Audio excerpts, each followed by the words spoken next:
Bismillahirrahmanirrahim. Assalamualaikum warahmatullahi wabarakatuh. Ikhwatal Islam a'azani Allah wa iyyakum. Alhamdulillahirabbil alamin, hamdan katsiran thayyiban mubarakan fi kama yuhibbu rabbuna wa yarda, wassalatu wassalamu ala asyrafil mursalin wa ala alihi wa ashabihi ajma'in wa man tabi'ahum bi ihsanin ila yaumil qiyamah, amma ba'du. Ikhwatal Islam a'azani Allah wa iyyakum, para pemerhati roja dan sahabat roja semuanya dimanapun antum berada, di malam hari ini, malam yang tentunya kita berharap keberkahan Allah Subhanahu wa Ta'ala, malam-malam yang indah, dan tentunya malam-malam yang juga indah dirasakan oleh saudara kita yang berada di Mekah yang sedang melaksanakan ibadah haji. Ya, semoga Allah Subhanahu wa Ta'ala memudahkan bagi kita semuanya melakukan amalan-amalan di bulan Dzulhijjah ini. Ikhwatal Islam azani Allah wa yakum, pada kesempatan malam hari ini kembali kami hadirkan di ruang dengar Anda dan layar televisi Anda satu kajian ilmiah dari pembahasan kitab Sahih Jami' Shaghir yang insyaallah akan disampaikan dan dibahas serta dipaparkan bersama guru kita Al-Ustadz Al-Fadil Dr. MH Hasan Ayatullah Hafizallahu Ta'ala. Dan alhamdulillah beliau telah hadir di kesempatan malam hari ini di studio. Dan sebelum kita simak kajian yang penuh dengan faedah yang akan beliau sampaikan di kesempatan malam hari ini, kami informasikan kepada Anda semuanya, setelah kajian disampaikan oleh beliau, kami membuka sesi interaktif soal jawab bagi Anda yang bertanya secara langsung. Anda dapat menghubungi kami di 0218236543. Dan juga Anda dapat kirimkan pertanyaan chat WA di nomor yang sama, di 0218236543. Nah, ikhwatal Islam azani Allah wa iyyakum, kita akan simak bersama, dan untuk itu kita akan persilakan kepada Ustaz menyampaikan materi di malam hari ini. Dan kepada Ustaz kami persilakan, falyatafadhal mashkuran.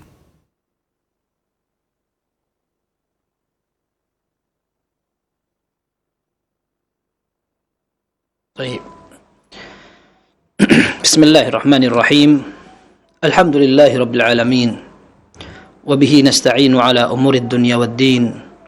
والصلاة والسلام على المبعوث رحمة للعالمين نبينا محمد وعلى آله وصحابته والتابعين ومن تبعهم بإحسان إلى يوم الدين. يا أيها الذين آمنوا اتقوا الله حق تقاته ولا تموتن إلا وأنتم مسلمون. يا أيها الناس اتقوا ربكم الذي خلقكم من نفس واحدة وخلق منها زوجها وبث منهما رجالا كثيرا ونساء واتقوا الله الذي تساءلون به والأرحام إن الله كان عليكم رقيبا. يا أيها الذين آمنوا اتقوا الله وقولوا قولا سديدا يصلح لكم أعمالكم ويغفر لكم ذنوبكم ومن يطع الله ورسوله فقد فاز فوزا عظيما. أما بعد. Kaum muslimin dan muslimat, pemirsa Roja TV, pendengar Radio Roja, dan seluruh kaum muslimin yang mengikuti kajian malam hari ini, semoga Allah membesarkan pahala kita, menyabarkan kita, mengampuni dosa-dosa kita, dan semoga Allah Azza wa Jal menerima ibadah haji saudara-saudara kita yang sedang wukuf di Arafah saat ini. Dan ada beberapa orang yang barangkali sempat sedih, kecewa, bahkan kalau orang bilang belum move on, karena betul-betul hampir berangkat, ternyata Allah takdirkan belum bisa berangkat menunaikan ibadah haji. Ada perkataan indah dari Ibnu Rajab Al-Hambali rahimahullah dalam kitab Lataif Al-Ma'arif. Pernyataan ini pernah kita jadikan bahan untuk saling menghibur di saat beberapa mahasiswa Universitas Islam Madinah gagal berangkat haji.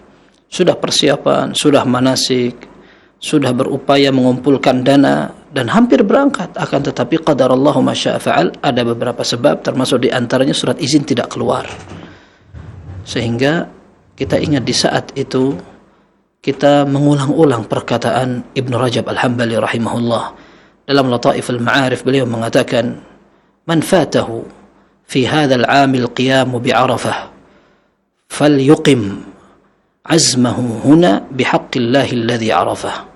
Barang siapa yang terlewat, tidak mampu untuk berdiri pada tahun ini di Arafah, hendaklah dia mendirikan hak Allah yang dia kenal, yang dia ketahui.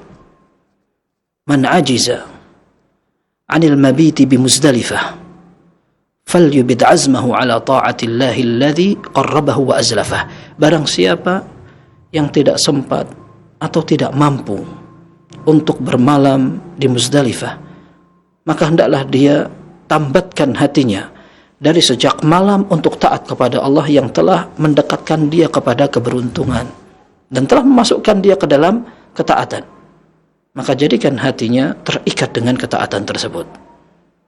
Kemudian beliau mengatakan, man lam yumakkinhu al-qiyam bi arja'il khaif, barang siapa yang juga belum bisa menunaikan ibadah di tanah-tanah khaif atau di penjuru khaif, ini maksudnya di Mina, maka beliau mengatakan falyaqum lillahi ala ar-raja'i wal khauf, hendaklah dia tunaikan ketaatan kepada Allah dengan penuh rasa pengharapan dan takut.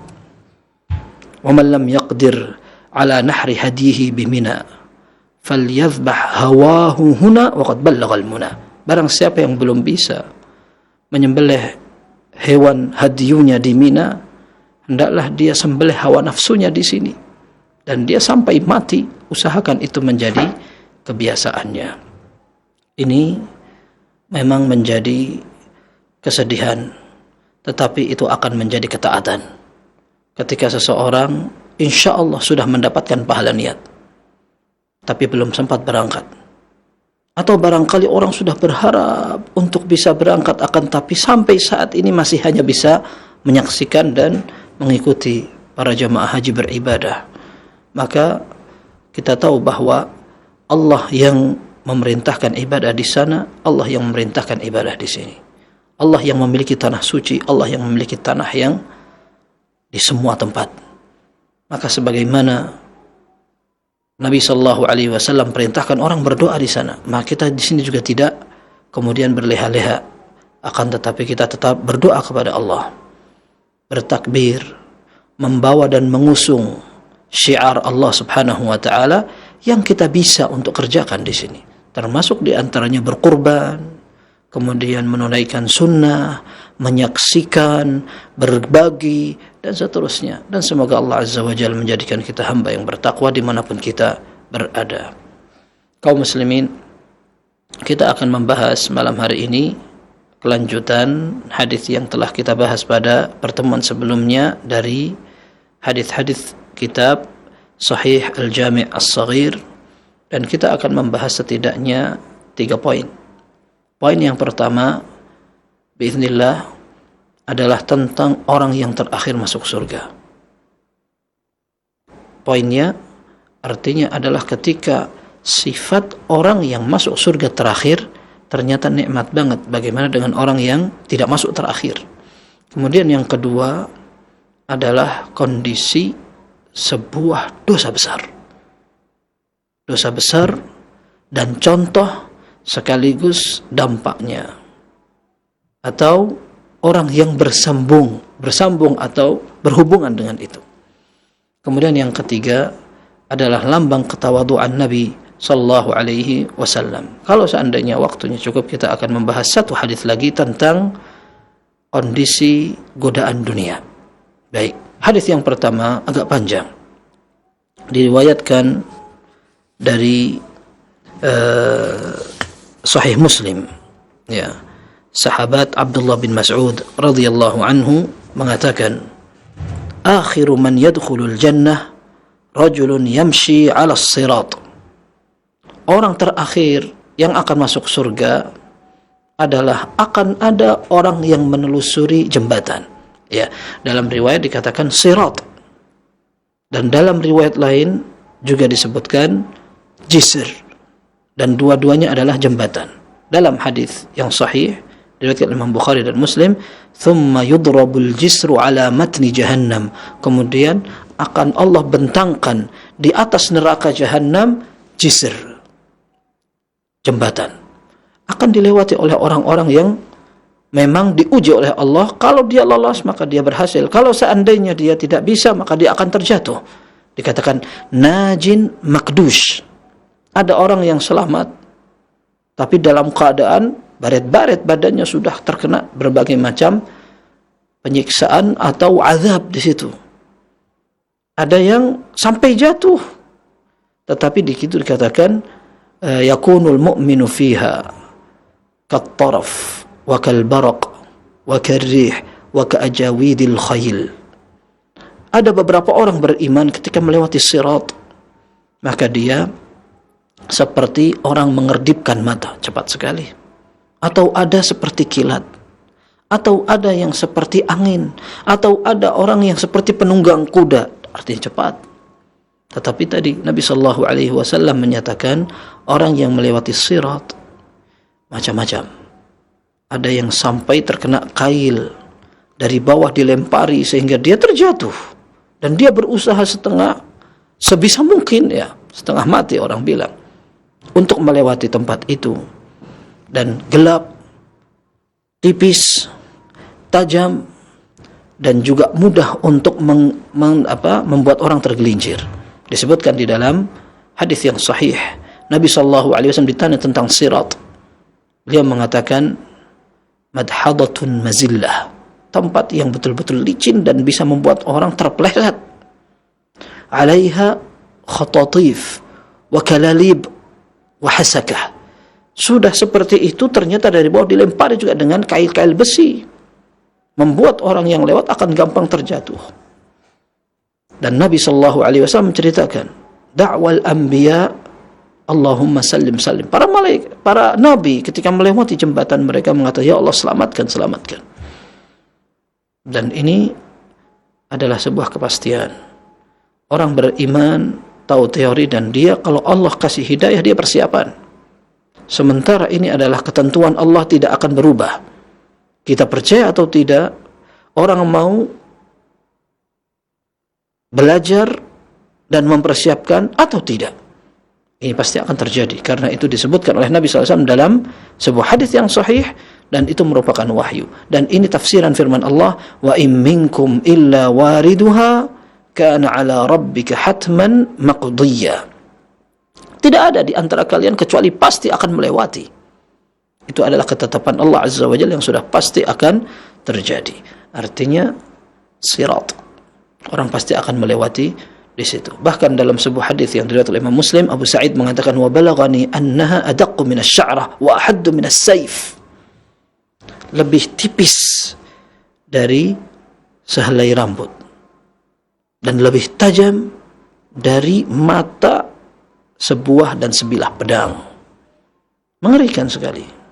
Dan yang diceritakan adalah seorang yang terakhir sekali masuk surga.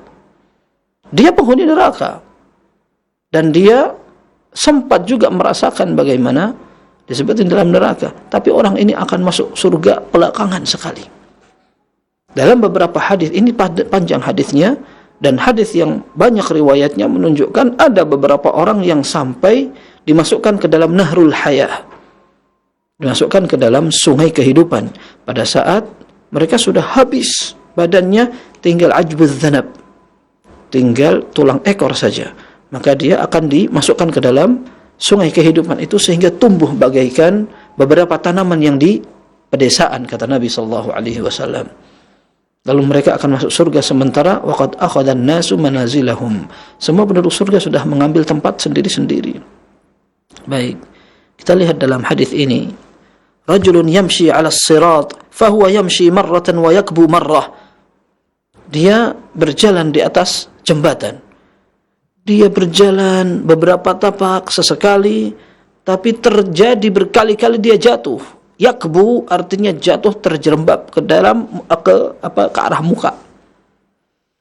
Wa tasfa'uhu an-naru marratan, bahkan terbakar dengan api beberapa kali. Jadi tasfa'uhu itu artinya apinya menyambar sampai meninggalkan bekas, sampai membuat dia hitam. Na'udzubillahi minan nar. Ya, kita berlindung kepada Allah dari api neraka. Fa idza jawazaha iltafata ilaiha. Ketika dia berhasil melewati jembatan itu, maka dia melirik ke belakang. Faqala tabarakalladzi najjani minki. Dia mengatakan, maha tinggi Allah yang telah menyelamatkan aku dari kamu. Laqad a'tani Allahu syai'an ma a'tahu ahadan minal awwalin wal akhirin. Sungguh Allah telah memberikan kepadaku pemberian anugerah yang tidak pernah diberikan kepada orang lain satupun, baik sejak Allah ciptakan pertama kali atau orang belakangan yang akan diciptakan Allah. Orang yang paling rendah saja, yang selamat terakhir, dia menyangka bahwa dia orang paling beruntung ketika memang dia bisa menyelamatkan diri dari api neraka. Allah mengatakan, "Faman zuhziha 'anil nar wa udkhilal jannata faqad faz." Orang diselamatkan dari api neraka dan bisa masuk surga, itu orang yang menang betul. Yang menang betulan adalah orang yang bisa diselamatkan dari api neraka. Dan kita lihat bahwa pembicaraan kita tentang teori neraka mengerikan dan ancaman serta dosa-dosanya, ini tidak ada manfaatnya kalau seandainya seorang tidak punya iman. Sehingga hanya orang yang diberi taufik oleh Allah sehingga dia bisa takut kepada api neraka. Kita pernah mendengar Umar bin Khattab radhiyallahu an, kurang apa punya tempat istana di surga. Ada seorang wanitanya di atas, ditakuti oleh bangsa jin dan manusia, dan disebutkan bahwa dia adalah orang pemberani ilmu, iman, dan semuanya kuat dalam beberapa hadis yang sahih. Tetapi ketika akan wafat beliau mengatakan, "Wadidtu anna li kifafan la li wala alai." Aku tidak berharap banyak, pahala tidak banyak, akan tapi aku berharap imbang saja, tidak ada tuntutan dosa. Karena takut azab itu mengerikan. Maka disebutkan dalam riwayat ini bahwa orang tadi kemudian mengatakan, "Aku adalah orang paling beruntung, tidak ada yang diberi kenikmatan seperti aku," kata orang tadi. Faturfa'u lahu syajarah. Maka Allah Azza wa Jal menampakkan di depan mata dia sebuah pohon rindang. Fayaqulu ay Rabb adnini min hadhihi syajarah fali astadhilla bi dhilliha wa ashraba min ma'iha. Ya Rabb, tolong dekatkan aku di bawah pohon itu agar aku bisa bernaung di bawah keteduhannya dan aku bisa minum di air yang terpancar di bawahnya. Fayaqulullah, ya ibna Adam, la'alli in a'taitukaha sa'altani ghairaha. Hai manusia, anak Adam, nanti kalau aku kasih itu yang kamu minta sekarang, nanti kamu minta yang lain lagi. Sekarang kamu minta didekatkan dengan pohon itu, nanti kamu minta yang lain, awas ya. Fayaqulu la ya Rabb. Enggak.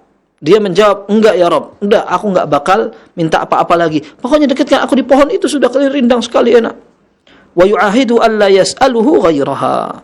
Maka dia janji kepada Allah untuk tidak minta selain permohonan ini. Wa rabbuhu ya'dhuruh. Tapi Allah memaklumi.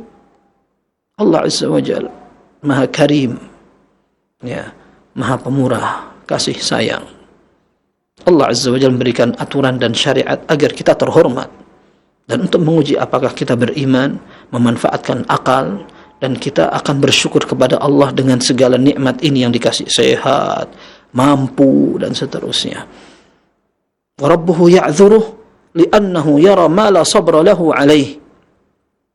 Allah Azza wa Jalla tetap memaklumi dia karena dia melihat sesuatu yang tidak bisa sabar untuk menggapainya. Qala fayudnihi minha fayastadhillu bi dhilliha wa yashrabu min ma'iha. Maka Allah Azza wa Jalla mendekatkan orang itu dengan pohon tadi, ditaruh di bawahnya, maka dia bisa berhasil merasakan nikmatnya keteduhan, kenyamanan, dan sepoi-poi dan semua kenikmatan di bawah pohon itu, dan dia bisa minum air yang ada terpancar di bawahnya. Thumma turfa'u lahu syajaratun ukhra hiya ahsanu minal ula. Kemudian Allah Subhanahu wa taala sengaja tampakkan pohon yang lebih zen, lebih baik dan lebih menarik dari yang pertama. Fayaqulu ay Rabb adnini min hadhihi li ashraba min ma'iha wa astadhilla bi dhilliha la as'aluka ghairaha. Maka dia mengatakan, ya Rabb, aku minta lagi kepada engkau, dekatkan aku dengan pohon itu agar aku bisa bernaung di bawahnya dan aku bisa minum dari air di bawahnya, kelihatan segar sekali. Sudah, setelah ini aku enggak minta lagi.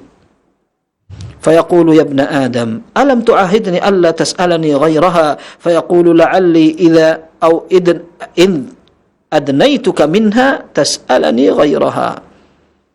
Wahai manusia, anak Adam, aku kan sudah bilang sama kamu, dan kamu sudah janji kepadaku tidak akan minta lagi. Maka Allah juga mengatakan, nanti jangan-jangan kalau aku kasih, kamu akan minta yang lain.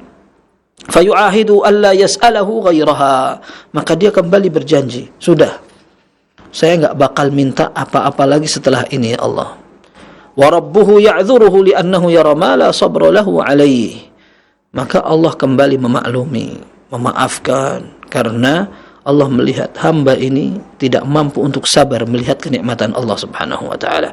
Fayudnihi minha fayastadhillu bi dhilliha wa yashrabu min ma'iha. Kemudian orang itu bisa merasakan kerimbunan, kesegaran pohon itu. Kemudian dia minum dari air yang ada di bawahnya. Kembali kasus serupa terjadi. Thumma turfa'u lahu syajaratun 'inda babil jannah hiya ahsanu minal ulayain.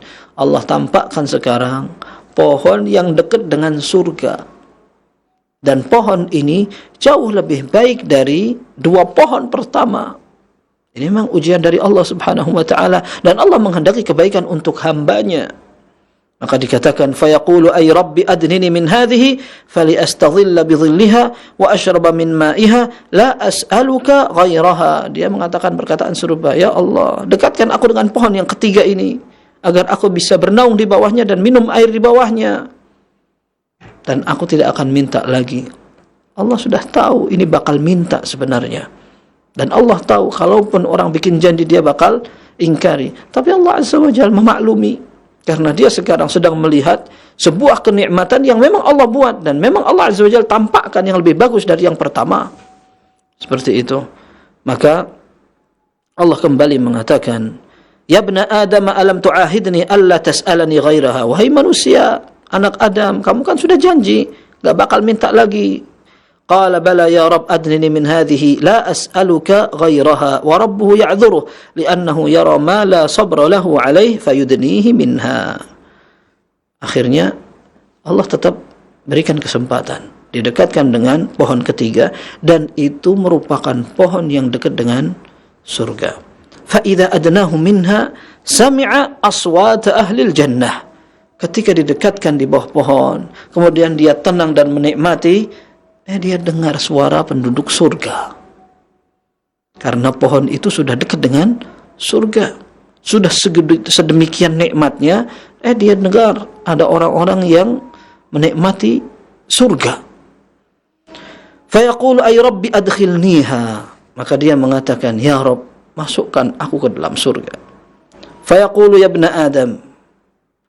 Maka Allah mengatakan, wahai anak Adam, ma yu'rini minka. Itu dilihat, ada tulisannya ma yu'rini minka. Tapi sebenarnya ini tulisannya salah. Ya, ini disebutkan oleh beberapa muhaqqiqin dari kitab ini. Sebenarnya tidak ada kata-kata yu'rini di dalam Sahih Muslim maupun dalam Musnad Imam Ahmad. Kalau kita lihat di bawah, setelah kata-kata sahih, yang di tengah itu ada hamim. Hamim itu artinya Musnad Imam Ahmad. Kemudian kata-kata mim itu artinya dalam Sahih Muslim dari Ibn Mas'ud radhiyallahu an. Tetapi di dalam dua referensi ini yang disebutkan bukan yu'rini, akan tetapi yasrini. Dikatakan, ya ibna Adam, ma yasrini minka. Wahai anak Adam, wahai manusia, apa kira-kira yang membuat kamu nanti berhenti minta? Gitu. Nah, jadi ini dalam syarah Al-Imam An-Nawawi rahimahullah dalam Sahih Muslim, beliau mengatakan yang betul itu yasrini, karena orang Arab mengatakan as-sari al-qata'. As-sari itu artinya memutus. Yasrini minka itu artinya apa yang membuatmu berhenti dari permintaanmu yang berlanjut-lanjut itu. Maka Allah mengatakan kepada orang itu, kamu minta terus, wahai manusia, kok kamu enggak kapok-kapok minta terus padahal sudah janji, engkau ingkari terus begitu. Ayurdika an u'tiyaka ad-dunya wa mithlaha ma'aha. Allah justru sekarang memberikan penawaran yang lebih besar. Dia mengatakan, kamu enggak ridha dari tadi, mau enggak sekarang tak kasih dunia seisinya dan yang lain juga, tapi besarnya sama dengan dunia seisinya. Fayaqulu ay Rabb atastahzi'u minni wa anta rabbul alamin. Maka sang hamba mengatakan, ya Allah, apakah engkau akan menghinaku sementara engkau adalah Rabbnya segala atau alam semesta? Fayaqul inni la astahzi'u minka walakinni ala ma asya'u qadir. Kata Allah Subhanahu wa taala, aku tidak mengejekmu, akan tetapi aku ingin menjelaskan bahwa aku mampu untuk mengerjakan segala sesuatu yang aku mau. Ini dalam Sahih Muslim seperti kita sebutkan tadi, dalam Musnad Imam Ahmad dari hadis Mas'ud radhiyallahu an, dan diriwayatkan dengan berbagai redaksi. Orang terakhir yang masuk surga, dia masih punya jatah sangat berlipat. Surga ini luas. Sampai dalam sebuah hadis dikatakan Allah akan menciptakan beberapa makhluk yang tidak pernah beramal sama sekali. Mereka diciptakan oleh Allah untuk menjadi penghuni surga karena surga terlalu luas. Dalam Sahih Bukhari dan Muslim disebutkan pula tentang sifat orang terakhir masuk surga. Nabi sallallahu alaihi wasallam masih sama dalam hadis Ibnu Mas'ud radhiyallahu an atau Abu Hurairah. Nabi sallallahu alaihi wasallam menyatakan, "Inni la'alamu akhira ahli al-jannati dukhulan wa akhira ahli an-nari khurujan minha." Sungguh aku tahu dan kenal siapa orang yang keluar dari api neraka terakhir dan siapa orang yang akan masuk surga paling belakang. Rajulun yakhruju minan nari kabwan, akan ada orang yang keluar dari neraka dengan jalan merangkak. Kemudian setelah dia selamat dari neraka, yaqulullahu azza wa jalla, idhhab fadkhulil jannah. Allah akan mengatakan, masuk surga sana. Maka orang itu datang ke surga. Fayukhayyalu ilaihi annaha mal'a. Maka Allah azza wa jalla sengaja membuat seolah-olah surga itu sudah penuh. Fayarji'u fayaqulu ya Rabbi wajadtuha mal'a. Dia balik laporan kepada Allah, ya Allah, aku lihat surga sudah penuh. Maka Allah mengatakan, idhhab fadkhulil jannah. Masuk surga kamu ke sana. Kembali lagi orang itu akan mendekati surga. Fayukhayyalu ilaihi annaha mal'a. Maka orang ini kembali mendapatkan surga penuh. Balik lagi. Dia lapor kepada Allah Subhanahu wa taala, ya Rabbi inni wajadtuha mal'a. Aku dapatkan surga sudah penuh. Sampai 3 kali. Maka Allah mengatakan, idhhab fa inna laka mithla dunya wa 'asharata amthaliha. Masuk surga sana. Jatahmu di dalam sana ada dunia seisinya dikali 10 kali lipat. Di sana masih ada 10 kali lipat dunia seisinya. Qal ataskharu bi wa antal malik. Ya Allah, engkau hina aku sementara engkau adalah sang maharaja. Kata Ibnu Mas'ud radhiyallahu anhu ketika meriwayatkan ini, walaqad ra'aitu Rasulullah sallallahu alaihi wasallam dhahik hatta badat nawajidhuh. Aku sungguh melihat Nabi SAW ketika menceritakan perbincangan Allah dengan si orang terakhir masuk surga ini. Nabi SAW tertawa sampai gigi serinya atau gigi taringnya terlihat. Fakana yuqal dzaka adna ahlil jannati manzila. Dikatakan bahwa orang itu adalah orang terakhir yang akan masuk surga. Artinya orang terakhir masuk surga jatahnya masih segitu. Dan disebutkan dengan berbagai dalil bahwa semua umat ini selama tidak menyekutukan Allah, dia akan masuk surga. Orang yang mengucapkan la ilaha illallah, maka dia akan masuk surga sekalipun amalnya kocar-kacir. Ini ahli sunnah wal jamaah punya keyakinan bahwa pelaku dosa besar, kalau dia belum sempat bertaubat, maka Allah azza wa jalla kalau seandainya ingin mengampuni langsung diampuni. Seperti hadis bitaqah, hadis tentang kartu seorang yang ditunjukkan oleh Allah beberapa kartu, semua isinya adalah catatan-catatan keburukannya. Maka dikatakan oleh Allah Subhanahu wa taala, kamu punya alasan enggak dengan catatan ini? Enggak, sudah. Kemudian didatangkan lagi catatan satunya. Betul-betul masing-masing dari kartu itu ada catatan keburukan dia maddal basar, sejauh mata memandang, sudah hatta idza ra'annahu qad halak. Kalau dia sudah pasrah, sudah mau mati, sudah mau binasa maksudnya. Semua catatan kejelekan dan sekian banyak. Maka dikatakan, alaka hasanah, apakah kamu punya kebaikan? Dia mengatakan, kayaknya enggak punya saya. Bala, iya, kamu punya kebaikan. Maka didatangkan satu kartu, ternyata di situ isinya la ilaha illallah. Sang hamba hanya mengatakan, apa manfaat satu kartu dengan hadhis sijillat, ini semua catatan ini, banting satu aja. Maka Allah mengatakan, innaka la tudlam, kamu tidak akan dizalimi. Maka ditimbangkanlah semua catatan yang tadi sudah sejauh mata memandang dari masing-masing kartu, dan itu 99, kemudian dibanding dengan satu kartu yang isinya tauhid la ilaha illallah. Qala fatarat bihinna atau fatarat biha tilka sijillat, maka ternyata satu kartu yang isinya tauhid la ilaha illallah ini lebih berat sekali sehingga membuat semua catatan itu terbang, terbuyar begitu saja. Ya. Dan ini kehendak Allah Subhanahu wa taala. Ketika seseorang memiliki dosa yang banyak tapi dia bertauhid, kemudian Allah Subhanahu wa taala menghendaki orang ini akan diampuni, ampuni sebanyak apapun. Sehingga Ahlus Sunnah meyakini pelaku dosa besar dia melakukan kesalahan, akan tapi pada hari kiamat dia tahtal masyiah, dia terserah Allah. Kalau Allah akan ampuni, ampuni. Kalau seandainya Allah Azza wa Jalla ingin membakar dia, membersihkan dulu dari kotorannya sehingga masuk surga dalam keadaan sudah bersih, maka itu adalah kebijaksanaan dan keadilan Allah Azza wa Jalla.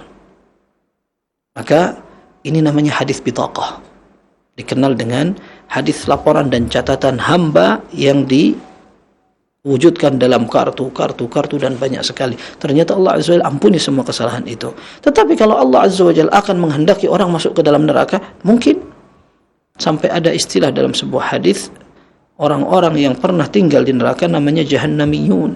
Mereka adalah orang yang sempat mampir di dalam neraka. Dan nanti ketika mereka masuk surga, tadi seperti kita sebutkan, mereka malu karena seolah-olah surga sudah penuh. Akan tetapi Allah Azza wa Jalla menjadikan mereka masih memiliki 10 kali lipat dunia yang sekarang kita jadikan tempat berdebut.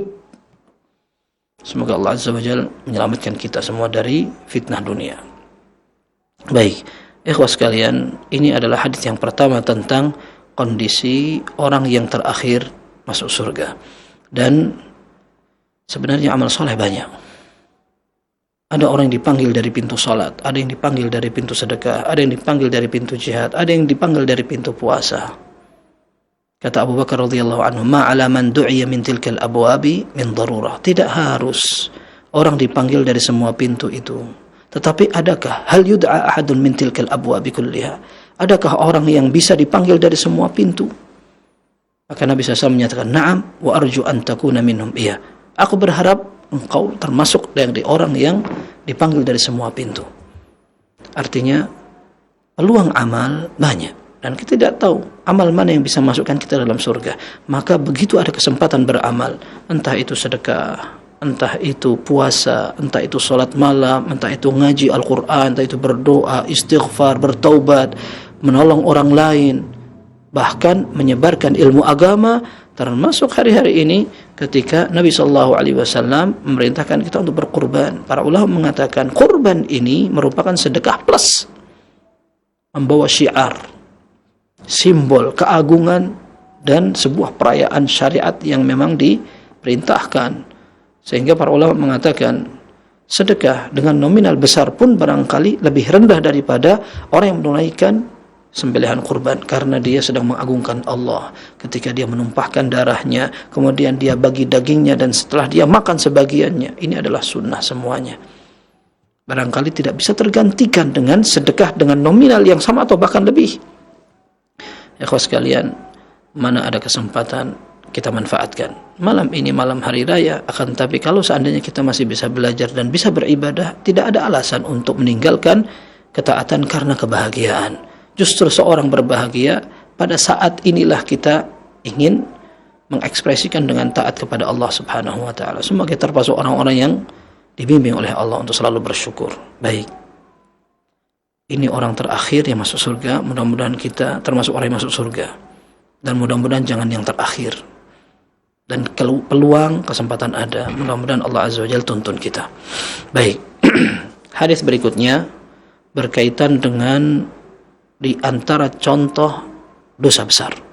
Para ulama mengatakan dosa besar itu diwarnai dengan beberapa contoh. Satu, yang disebutkan dalam dalil disertai dengan laknat Allah. 2, disertai dengan ghadab, murka Allah Subhanahu wa taala. 3, disertai dengan tidak boleh masuk surga dan diancam dengan neraka. 4, yang biasa sebuah tindakan diancam akan dihukum had di dunia. Had atau hukuman yang memang sudah ditentukan dalam syariat. Contohnya potong tangan untuk pencuri, kemudian pancung untuk orang yang membunuh, atau cambukan untuk orang yang minum khamr, minum minuman keras, atau semua kategori hukuman hudud yang diterapkan di dalam syariat. Rajam contohnya. Ini semua merupakan salah satu kriteria dosa besar. Al-Imam Az-Zahabi rahimahullah menyusun kitab khusus namanya Al-Kabair, dosa-dosa besar. Dan di situ ada dalil banyak sekali, baik dalam larangan atau dalam ancaman yang disebutkan tadi, yang sudah kita jelaskan tadi.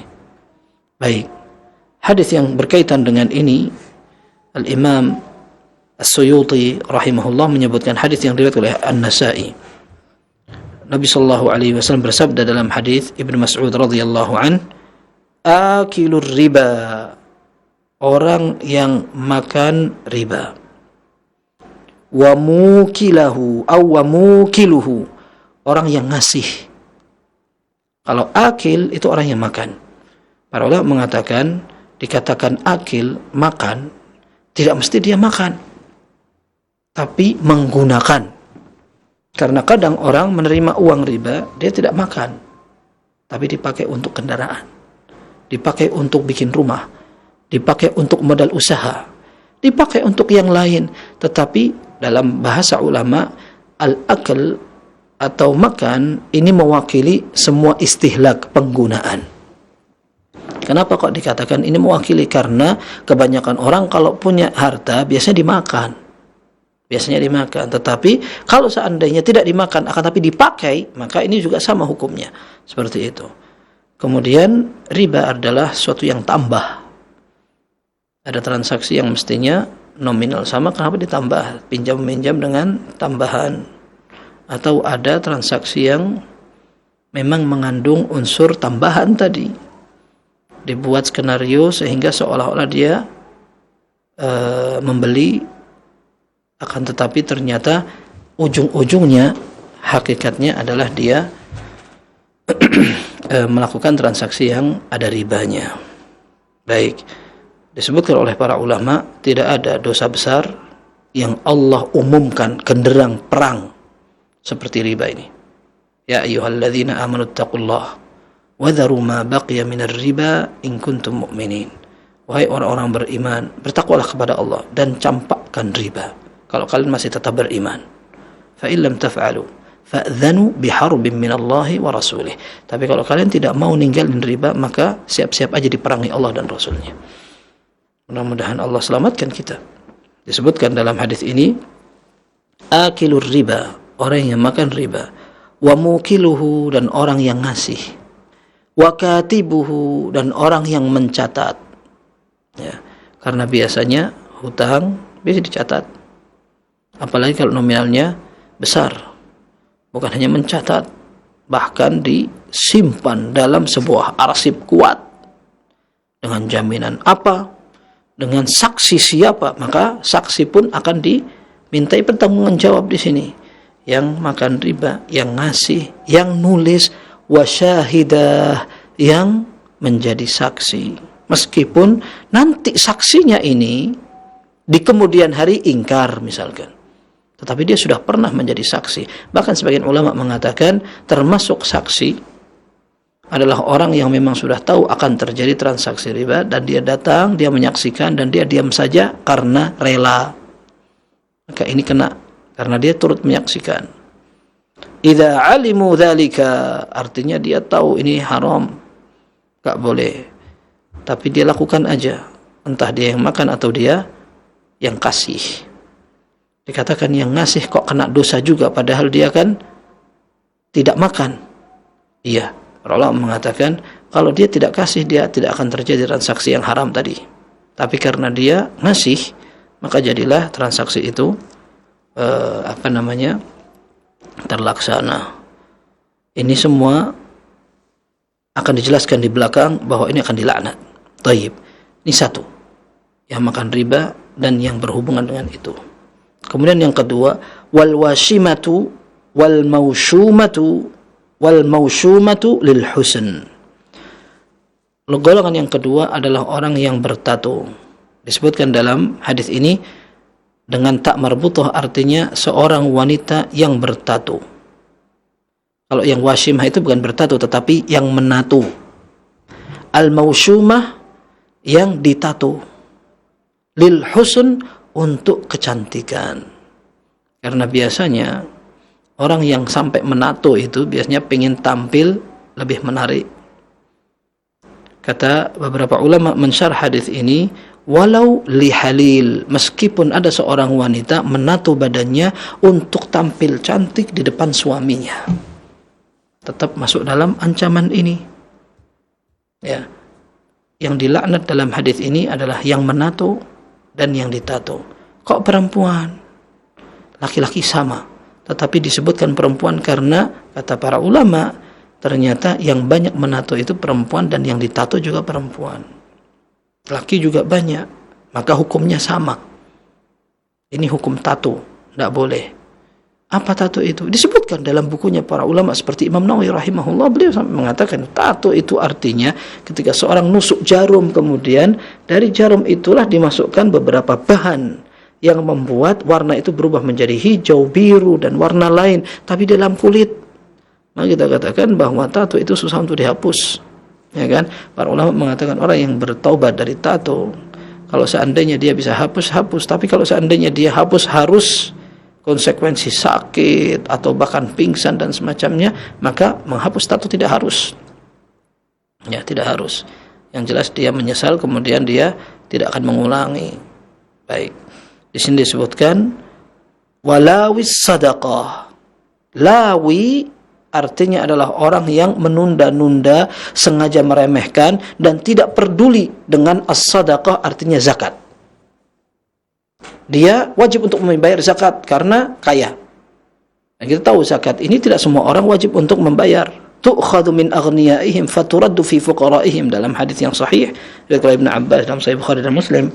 Zakat diambil dari orang kaya, dibagikan kepada orang miskin. Artinya kalau ada orang sudah berkewajiban membayar zakat, maka dia berarti sudah orang yang cukup uangnya untuk berkewajiban. Banyak berarti, sampai nisabnya, ukuran dan takaran minimal kenapa dia wajib untuk membayar zakat. Tapi dia tidak segera bayar. Bahkan disebutkan lawis sadaqah, artinya orang mumatil, menunda-nunda di saat orang yang mustahiq, orang yang siap untuk menerima sudah ada. Mereka nunggu-nunggu. Ada orang kaya yang harusnya sudah bayar zakat. Mestinya orang miskin segera tersantuni, tapi ternyata ditunda-tunda. Ternyata itu juga dosa besar. Disebutkan di sini wal murtaddu a'rabiyan ba'dal hijrah, orang keempat. Jadi hadis ini satu, tapi isinya banyak poin dan banyak model. Yang terakhir kita lihat itu di situ dikatakan mal'ununa ala lisani Muhammadin sallallahu alaihi wasallam yaumil qiyamah. Mereka dilaknat dengan lisan Muhammad sallallahu alaihi wasallam. Lisan Muhammad maksudnya adalah wahyu. Ketika Nabi sallallahu alaihi wasallam menyampaikan syariat dengan lidahnya, kok ternyata ada orang yang melakukan sebuah pelanggaran, maka seolah dia dilaknat dengan wahyu. Nah, siapa saja orang itu? Yang pertama tadi yang makan riba dan juga semua orang yang terlibat. Yang kedua adalah orang yang bertato, yang menato dan seterusnya. Kemudian yang ketiga adalah orang yang tidak mau bayar zakat segera. Nah, yang terakhir adalah wal murtaddu a'rabiyan ba'dal hijrah. Orang yang sudah hijrah, dia adalah seorang penduduk istilahnya gurun atau orang yang tinggal jauh dari pemukiman manusia. Dia tinggal tidak bersama komunitas, akan tapi sendiri-sendiri. Namanya orang yang Badawi, A'rabi, seorang yang memang tinggalnya jauh dari kebersamaan. Maka Nabi SAW mengatakan, man bada jafa, orang kalau hidup sendiri biasanya dia kaku, egois. Karena memang dia tinggal sendirian, apalagi kalau tinggal sendirian nanti ikut menggembala unta. Maka dia menjadi orang yang keras, kaku, egois, dan semacamnya. Nah, disebutkan dalam hadis ini, orang sudah hijrah, maksudnya hijrah pindah tempat ke Madinah, tinggal bersama Rasul sallallahu alaihi wasallam, siap untuk membaiat kapan saja diminta jihad, kapan saja untuk melindungi, kapan untuk taat, jalan. Mau sholat, belajar, ibadah, seterusnya. Tapi ketika dia tiba-tiba kabur dari Madinah, balik ke kampung lagi, maka para ulama mengatakan khawatirnya dia akan kembali murtad, atau dia akan tidak melaksanakan perintah Allah lagi karena dia berhadapan dengan lingkungan yang tidak mendukung untuk mempertahankan agamanya setelah dia hijrah. Maka di sini dikatakan orang yang membatalkan hijrahnya. Ini tentu hijrah ini, kata para ulama, berlaku ketika Nabi Shallallahu Alaihi Wasallam ke Madinah dan Makkah masih negara kafir. Adapun setelah Makkah sudah menjadi negara Islam, maka penduduk Makkah nggak perlu hijrah ke Madinah lagi. Yang penting mereka bisa mempertahankan Islamnya. Nah, sekarang ketika seorang Arab Badui, dia tinggal di daerah yang jauh, sudah enak-enak tinggal bersama Nabi Shallallahu Alaihi Wasallam, dia malah milih untuk balik ke asalnya lagi. Ya, dia boleh untuk menemui keluarganya, akan tapi dia ajak keluarganya mestinya untuk pindah ke tempat hijrah itu. Kok ternyata ada yang balik kucing istilahnya, kembali lagi, murtad lagi. Nah, ini tidak mesti murtad ya. Akan tapi kalau dia kembali parah setelah dia dalam kondisi nyaman dengan keimanan, maka para ulama mengatakan orang yang hijrah tidak boleh dibatalkan hijrahnya. Tidak boleh dibatalkan hijrahnya. Nah, ini terakhir dikatakan mal'unun, mereka adalah golongan orang-orang yang dilaknat. Laknat ini artinya at-tardu min rahmatillah. Dia akan didoakan agar jauh dari rahmat Allah. Karena makna dari laknat itu tinggi, dalam, orang didoakan agar tidak mendapat rahmat dari Allah Subhanahu wa taala, maka konsekuensinya berat. Sampai tidak boleh ada orang beriman gampang mulutnya mengucapkan laknat. Laknatullah alaih. Ya, ini enggak termasuk pribadi muslim yang menggunakan mulutnya untuk gampang melaknat. Dalam hadis yang sahih atau hasan dalam riwayat At-Tirmidzi dikatakan, laisal mu'min bit-ta'ani walal la'an. Orang beriman itu bukan orang yang menggunakan mulutnya untuk gampang melaknat atau gampang menuduh dan mencela. Tidak seperti itu. Hatta sampai ketika mendengar seorang nama iblis disebut atau syaitan, lalu dia mengatakan la'nahullah, mudah-mudahan Allah melaknat dia. Para ulama mengatakan jangan melaknat yang tidak perlu. Ya. Kita tidak diperintahkan untuk beribadah kepada Allah dengan melaknat setan. Tapi kita diperintahkan untuk menjauhi dan memusuhi setan. Enggak perlu melaknat, tapi kita berlindung kepada Allah dari gangguan setan. Dan semua ajakan-ajakan yang sudah kita pelajari itu kita jauhi, biar tidak seperti setan. Baik itu yang paling ringan maupun yang berat. Subhat-subhatnya untuk syirik, meninggalkan agama, tidak mau dengan ajaran Nabi Shallallahu Alaihi Wasallam. Termasuk ketika yang ringan dan kita sudah tahu, contohnya pakai tangan kiri ketika makan atau minum, kan kayak setan memang. Nabi SAW menyatakan, "Idza akala ahadukum falyakul biyaminihi wal yashrab biyaminihi fa inna asyaitana ya'kulu wa yashrabu bishimalihi," atau kama qala SAW. Ya, kalau kalian makan atau minum pakai tangan kanan, karena setan makan dan minum menggunakan tangan kiri. Banyak di tengah kaum muslimin yang masih praktek seperti ini. Ya, ini kan menyerupai setan. Nah, kita diperintahkan untuk berbeda dengan mereka. Nah, itu yang dijadikan tugas. Tapi mulut ini nggak perlu melaknat mereka. Begitu. Baik. Sehingga Al-Imam An-Nawawi rahimahullah mengingatkan, laknat itu doa yang tidak gampang, sehingga orang beriman jangan gampang-gampang melaknat, apalagi melaknat personal. Ada orang dilaknat, oh itu al-mal'un atau la'anahullah, mudah-mudahan Allah laknat dia, atau oh dia yang terlaknat itu. Tidak boleh. Para ulama mengatakan tidak boleh melaknat seseorang sampai dia tahu bahwa orang itu mati dalam keadaan kufur. Kita jengkel membaca cerita atau berita atau kondisi internasional, Kalau kita laknat beberapa orang, sementara dia masih hidup. Para ulama mengatakan tidak boleh seorang melaknat orang yang masih hidup, kecuali kalau dia jelas tahu bahwa orang itu mati dalam keadaan kufur. Ya. Tapi kalau tidak, masih ada kesempatan orang itu akhirnya dikasih hidayah oleh Allah, akhirnya masuk Islam. Maka sebagian ulama ketika melaknat, mereka kasih syarat, istilahnya dilengkapi. Mudah-mudahan Allah melaknat mereka in kana mata kafiran, seandainya dia mati dalam keadaan kufur. Seperti itu. Nah, adapun melaknat sebuah tindakan yang berdosa boleh. La'anallahu al-washimata wal mustawshimah. Semoga Allah melaknat seorang wanita yang mentato dan yang minta ditato.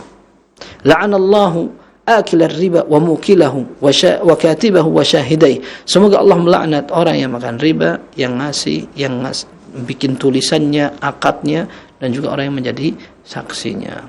Nah, ini namanya melaknat sifat. Orang yang seperti ini mudah-mudahan dilaknat sama Allah, tapi tidak personal. Tidak menodong seseorang, oh ini mudah-mudahan Allah laknat dia karena dia melakukan ini aja terus-menerus, sudah dinasihatin enggak mau, ini enggak boleh dilaknat begitu. Baik. Jadi di sini adalah ancaman ya. Kalau kita lihat di sini hadis riwayat Nun. Ya. Kata As-Suyuti rahimahullah, di situ dikatakan Nun. Nun itu maksudnya An-Nasa'i.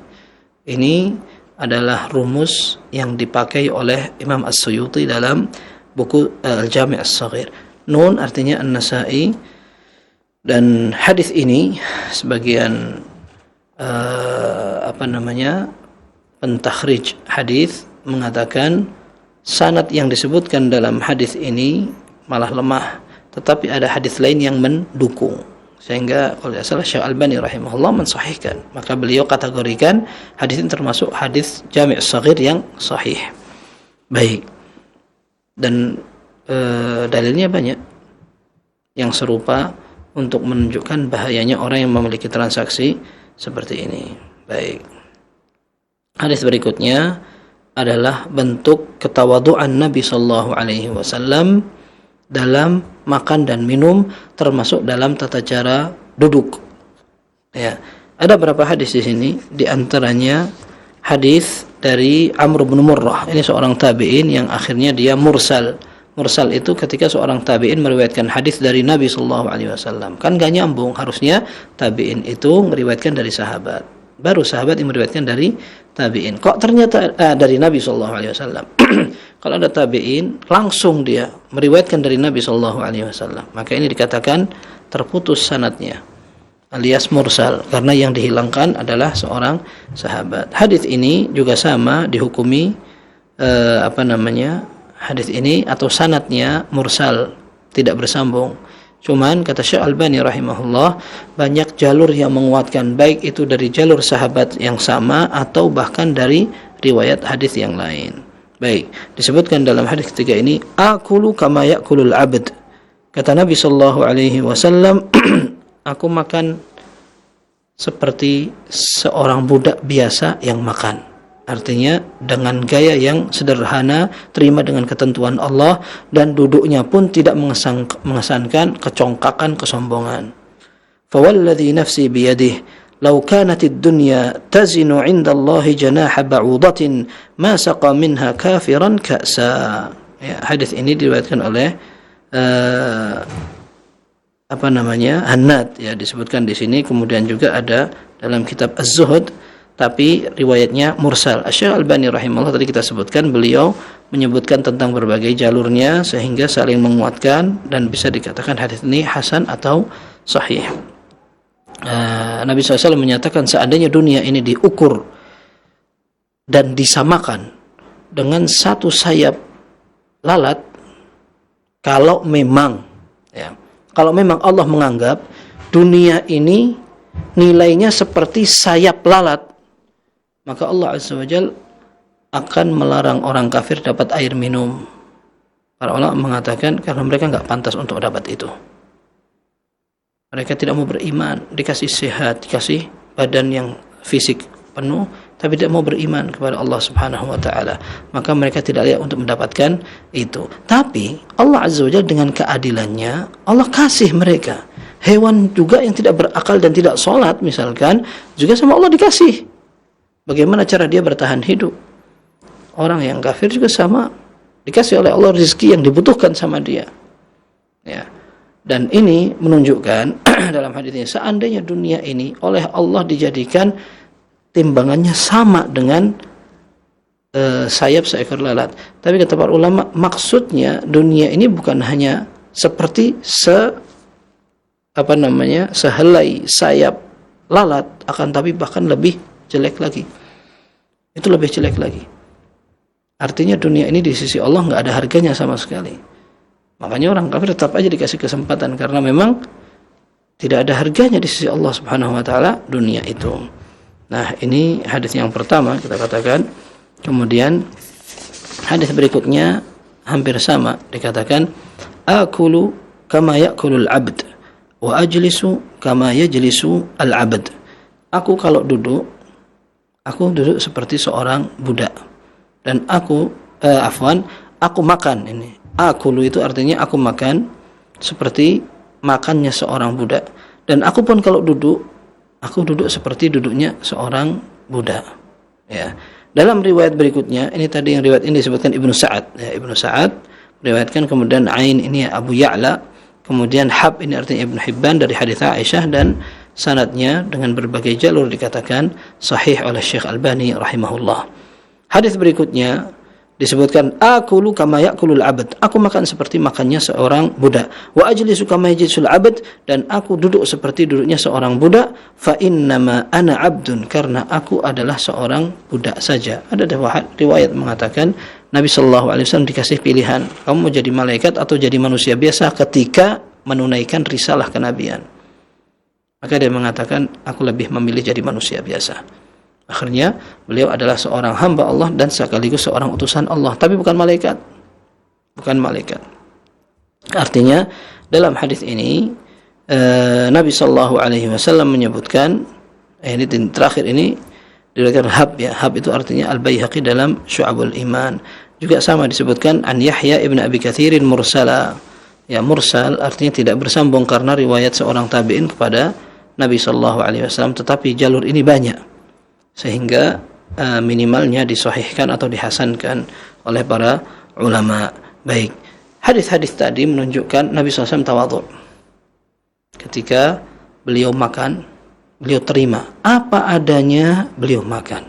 Kemudian yang kedua disebutkan beliau duduknya seperti duduk seorang budak.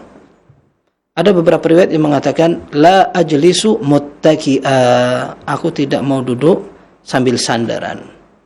Nah, ini menunjukkan bahwa makruh hukumnya seorang yang ketika makan dia sambil sandaran.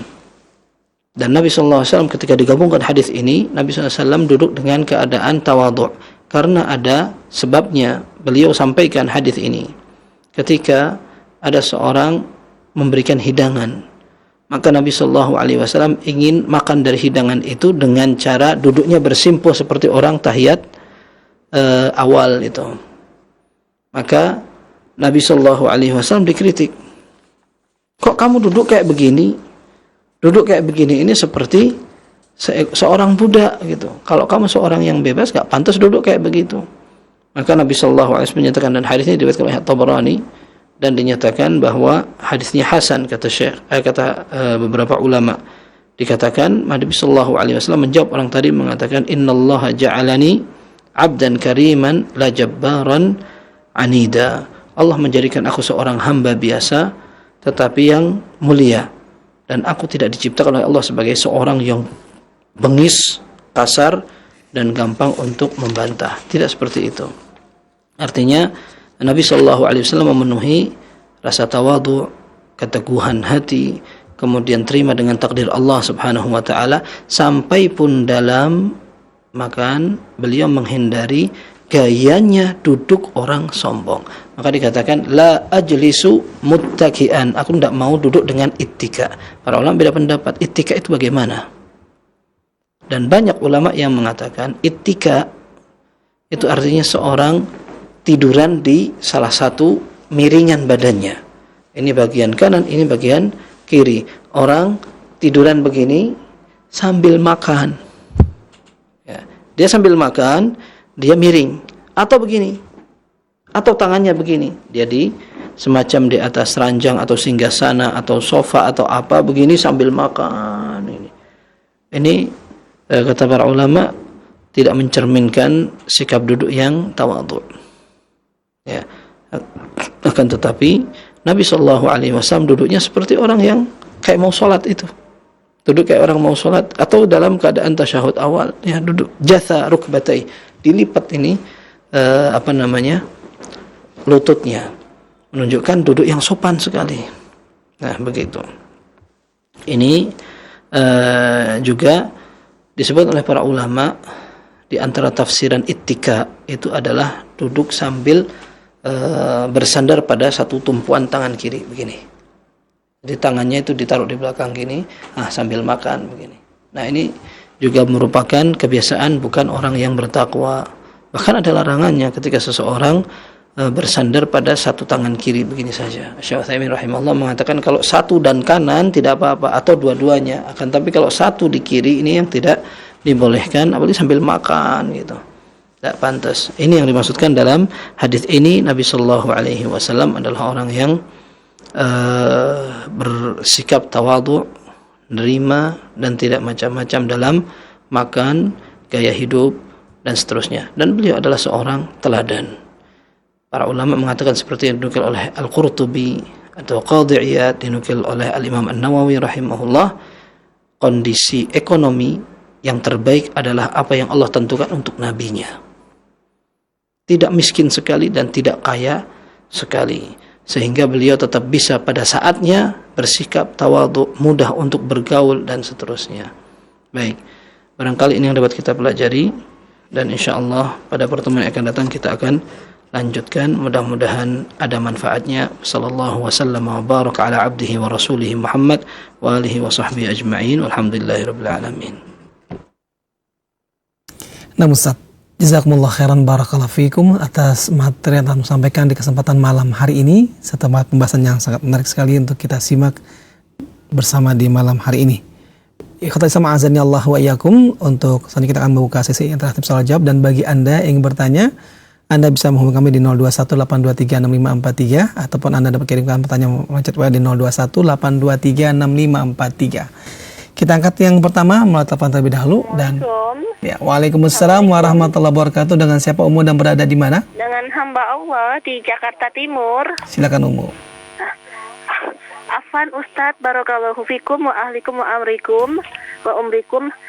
Afwan Pak Ustadz, mau bertanya, kalau misalnya nih Pak Ustadz ada kejadian, ini orang pernah berzina, dan berzinahnya ini hukumnya itu harus dirajam Pak Ustadz.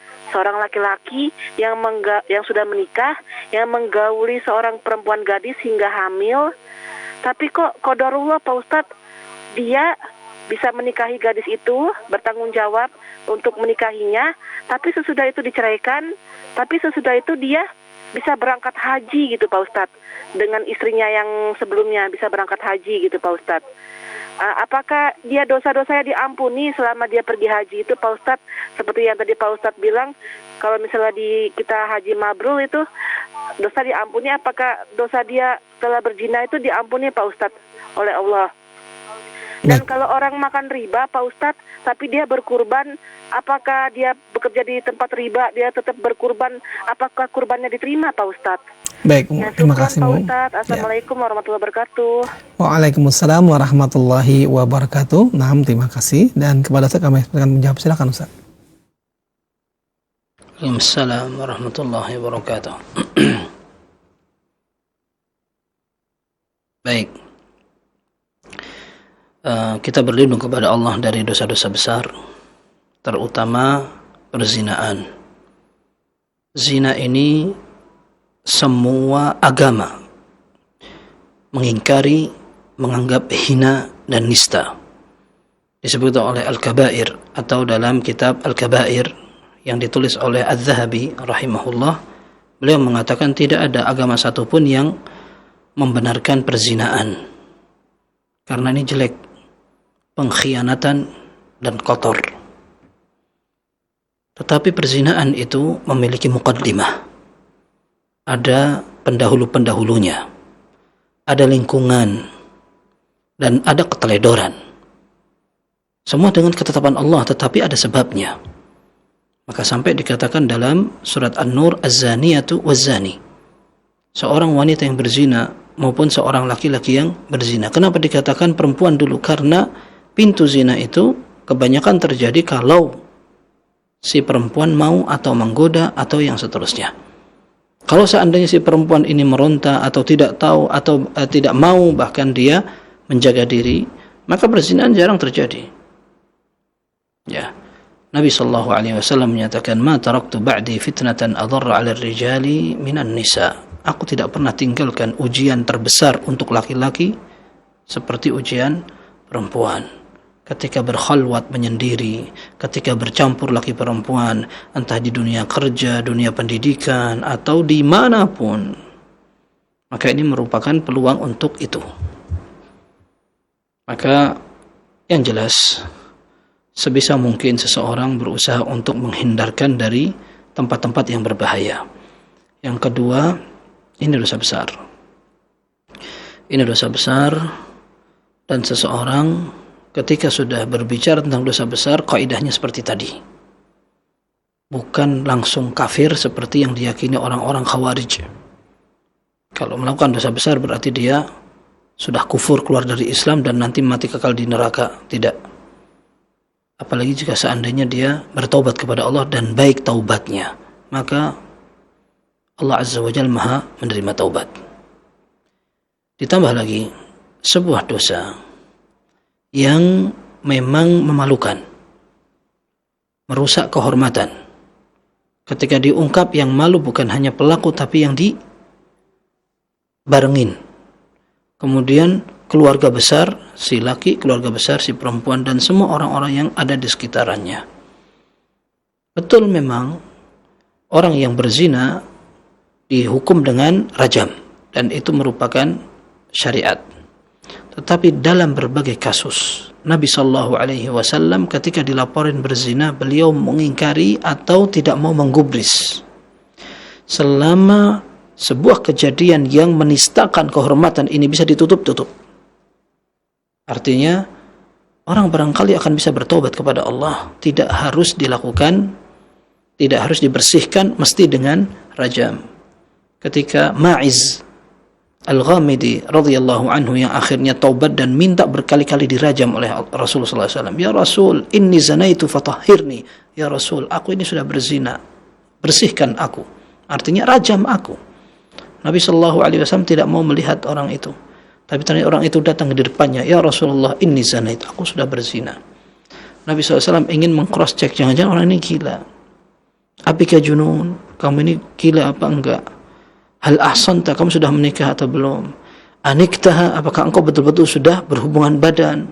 Tidak hanya mungkin la'allaka ghamasta aw lamasta, mungkin kamu cuma nyentuh aja lalu kamu ketakutan dikira ini zina. Enggak ya Rasulullah, aku sudah betul-betul zina. Artinya para ulama menyebutkan Nabi SAW tetap berupaya kalau orang ini menutup aibnya sendiri, mudah-mudahan Allah Azza wa Jalla ampuni gitu. Bukan berarti kalau begitu zina gampang, ada solusinya. Tidak, na'udzubillah. Na'udzubillah. Akan tetapi kalau orang sudah terjadi, maka dia dituntut untuk menutup aibnya dan juga aib orang lain. Ya, dituntut untuk menutupi aibnya. Masalah pernikahan seorang laki-laki dengan seorang wanita yang pernah dizinai, kemudian sampai akhirnya terus, maka ini khilaf di antara para ulama, sah atau tidaknya. Apalagi kalau seandainya hanya menjadi skenario. Yang penting orang paham bahwa hamil ini anak saya, setelah itu dicerai lagi, dan memang dari awal misalkan sudah ada rencana untuk menceraikan. Ini dosa yang lain lagi. Tapi yang jelas Allah Maha menerima taubat seandainya Allah betul-betul tahu orang ini bertobat. Kemudian nanti orang itu ibadah haji. Kalau seandainya hajinya sesuai dengan persyaratan, sesuai dengan rukun-rukunnya, maka Allah Azza wa Jalla akan menerima, dan para ulama menyebutkan hajinya sah. Bahkan haji yang dilakukan dengan menggunakan harta curian, hajinya sah selama syarat dan rukunnya dipenuhi. Tetapi dosa tetap ada. Apakah menjadi mabrur? Ini yang menjadi tanda tanya.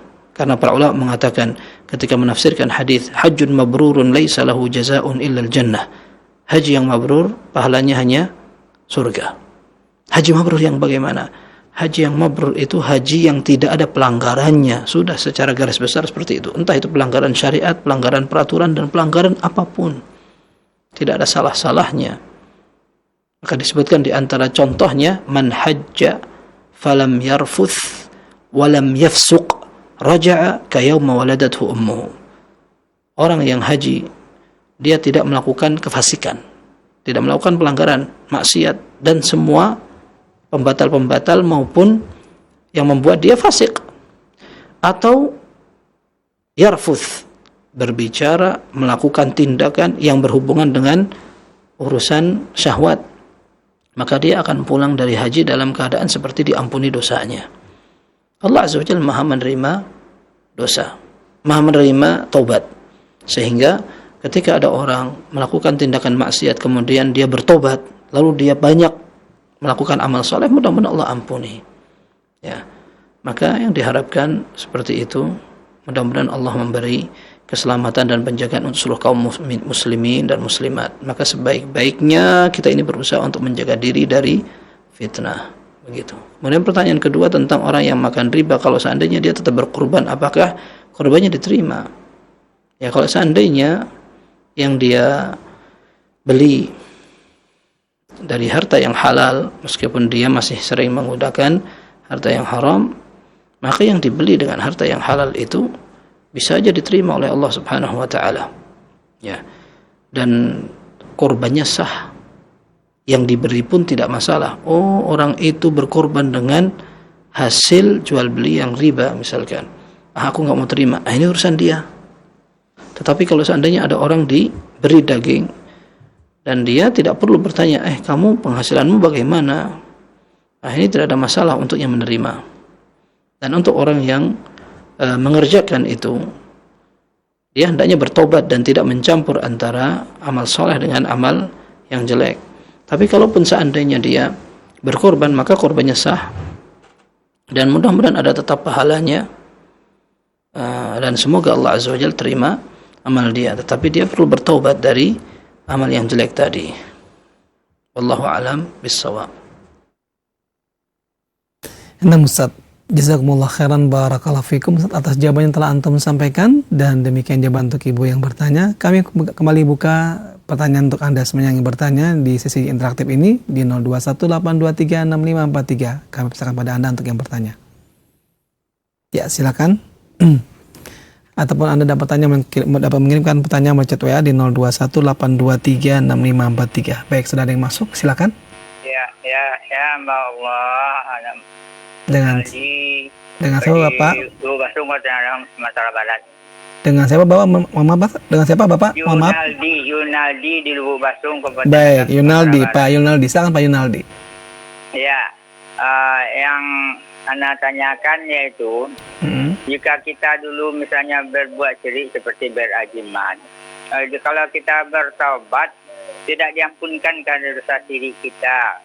Kalau diampuni, benar-benar kita menyesal. Misalnya dulu kita berajiman waktu ada orang tua kita misalnya yang memberikan kita uang kecil, itu kita bertobat. Apakah dia itu memang tobat dia?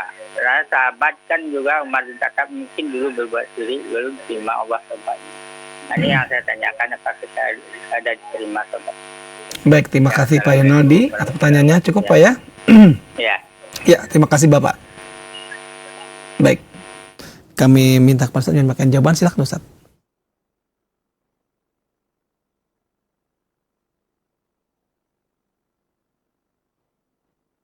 Baik. Selama orang bertobat dengan taubat nasuha, dengan taubat yang benar, maka Allah terima taubatnya. Allah Azza wa Jalla justru perintahkan orang untuk bertobat. Wa tubu ilallahi jami'an ayyuhal mu'minun la'alakum tuflihun. Bertobatlah kalian kepada Allah, niscaya kalian akan beriman. Dan para ulama memberikan kategori taubat yang benar adalah jika dia bisa meninggalkan dosa itu, al-iqla'u 'anidz dzamb, dia tinggalkan dosanya. Kemudian an-nadamu 'ala ma fat, yang kedua dia menyesali apa yang sudah lalu dikerjakan.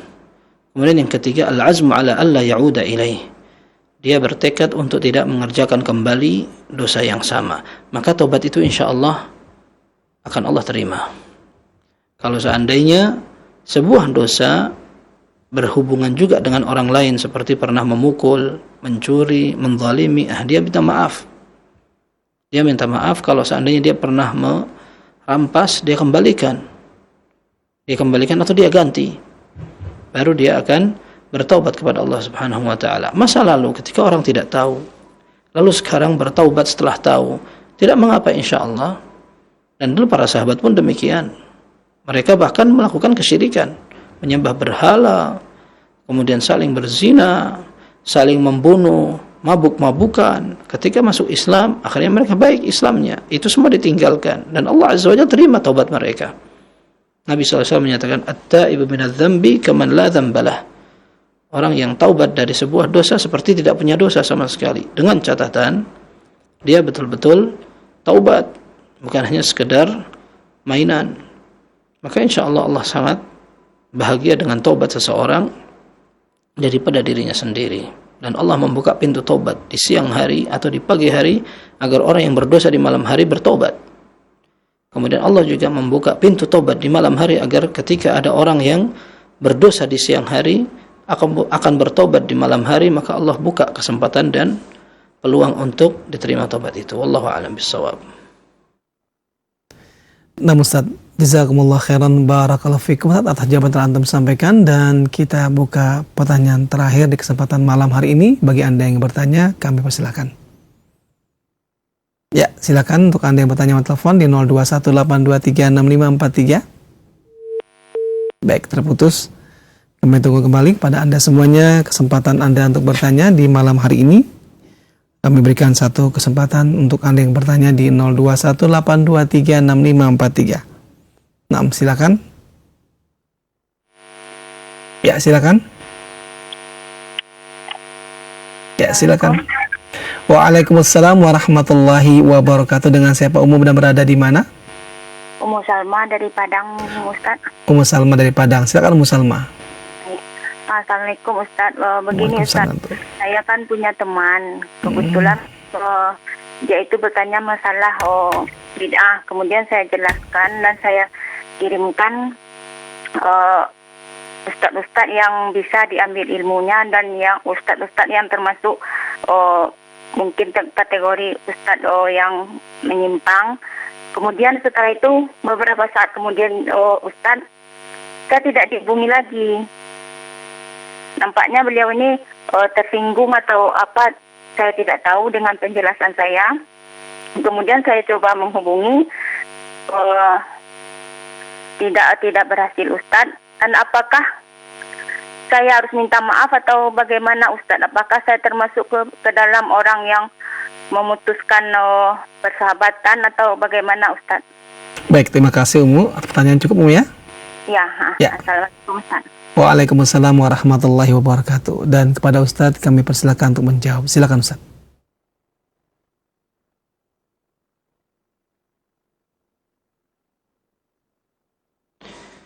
Baik, ketika orang bertanya, tidak mesti kondisinya seperti yang kita bayangkan. Jawaban itu perlu disesuaikan dengan kondisi penanya. Dan kadang-kadang pertanyaan sama tetapi yang penanya berbeda. Dua pertanyaan yang sama tapi orangnya berbeda. Maka jawaban pun disesuaikan. Bahkan terkadang sebuah pertanyaan tidak perlu dijawab karena belum saatnya. Maka dulu ada perkataan seorang ulama ahli hadis namanya Sulaiman ibn Mihran al-A'mash ketika beliau mengatakan as-sukutu jawab. Diam adalah jawaban. Artinya seorang perlu membaca kondisi. Ketika memberikan nasihat, orang pun bukan hanya sekedar punya tujuan yang penting saya sudah nasihati dia. Tidak seperti itu dan sependek itu. Tapi dia ingin bagaimana hasil dari nasihat ini nanti juga ada nilai positif. Meskipun hidayah di tangan Allah betul. Akan tapi toh ternyata Nabi SAW diperintah untuk lemah lembut. Fabima rahmatin minallahi linta lahum. Dan dengan nikmat dari Allah engkau bisa berlemah lembut dengan mereka. Walau kunta faddan ghalidhal qalbi lam faddu min hawlik. Seandainya engkau kaku, kasar, mereka akan lari dari kamu. Ud'u ila sabili rabbika bil hikmati wal mau'izatil hasanah. Ajaklah di jalan Allah dengan hikmah, dengan kebijaksanaan. Hikmah artinya wad'u syai' fi mawadhi'ihi, meletakkan sesuatu pada tempatnya. Kemudian dengan mau'izah hasanah. Baik. Seorang ketika bertanya tentang bid'ah, kita lihat orangnya sudah siap atau belum untuk memahami bid'ah itu apa. Ketika dulu bisa jadi kita tidak berbeda dengan dia. Dan kalau seandainya kita diberitahu dengan kata-kata yang membuat tersinggung, sangat mungkin akhirnya seorang malah jauh dari orang yang ditanya. Maka dalam kondisi yang seperti ini, kalau orang ini mungkin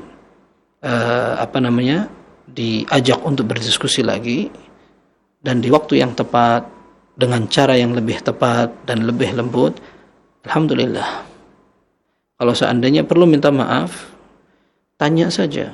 Kalau saya salah, mohon maaf dan tolong diterangkan kalau memang saya salah dalam berucap. Tidak mengapa. Minta maaf untuk orang yang tidak salah pun tidak merupakan kesalahan. Ya. Nah, kemudian jangan lupa didoakan. Tujuannya bukan kita sedang menyerang dia, tetapi kita ingin agar dia menerima nikmat yang sudah kita rasakan sekarang. Maka ketika dia ternyata kelihatan sekali tersinggung, ya bisa jadi kita yang mungkin terlalu ekspresif atau mungkin terlalu semangat, akhirnya ketika ditanya langsung serang begitu. Nah, mungkin ini yang membuat orang lain tidak siap seperti sekarang kita seperti itu. Barangkali kalau seandainya dulu waktu kita awal mengenal sunnah digitukan juga kita tidak siap. Maka ala kulli hal, secara teknis Anda yang lebih tahu bagaimana watak dan karakter serta perangai kawan dekat Anda. Akan tetapi ketika menjelaskan memang kita perlu berhati-hati menyesuaikan dengan kondisi penanya. Wallahu a'lam bishawab. Nah Ustaz, jazakumullah khairan barakallahu fikum atas jawaban yang telah Antum berikan Ustaz, dan pertanyaan ini pertanyaan terakhir di kesempatan malam hari ini Ustaz. Dan sebelum kita akhiri perjumpaan yang penuh dengan faedah ini, kami minta kepada Ustaz menyampaikan ikhtitam. Silakan Ustaz.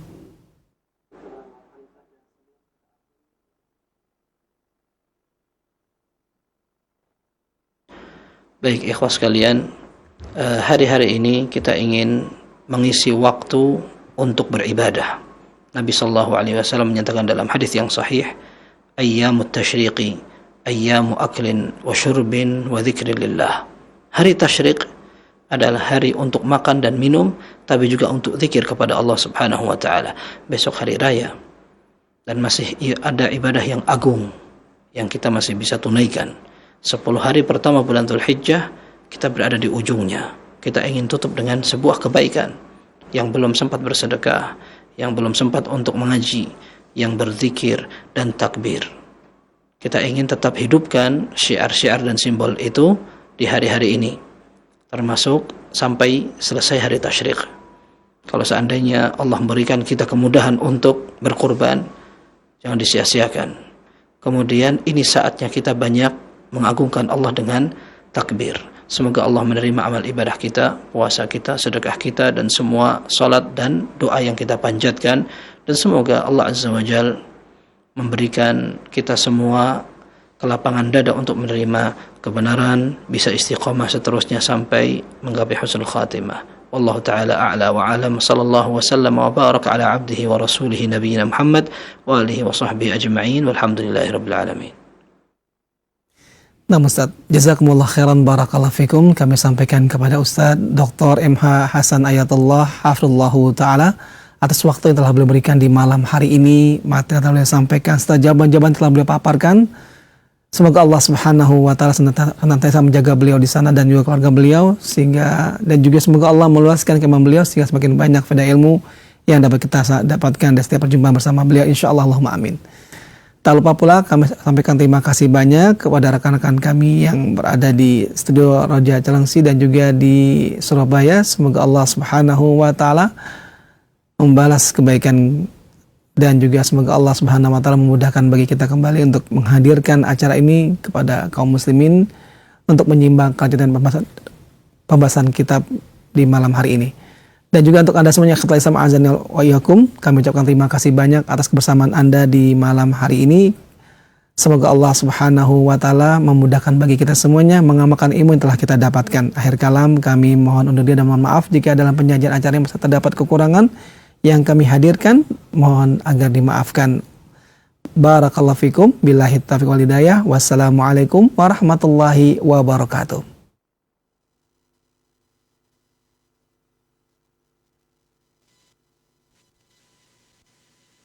Simak Radio Roja Bogor 100.1 FM, Radio Roja Majalengka 93.1 FM, Radio Roja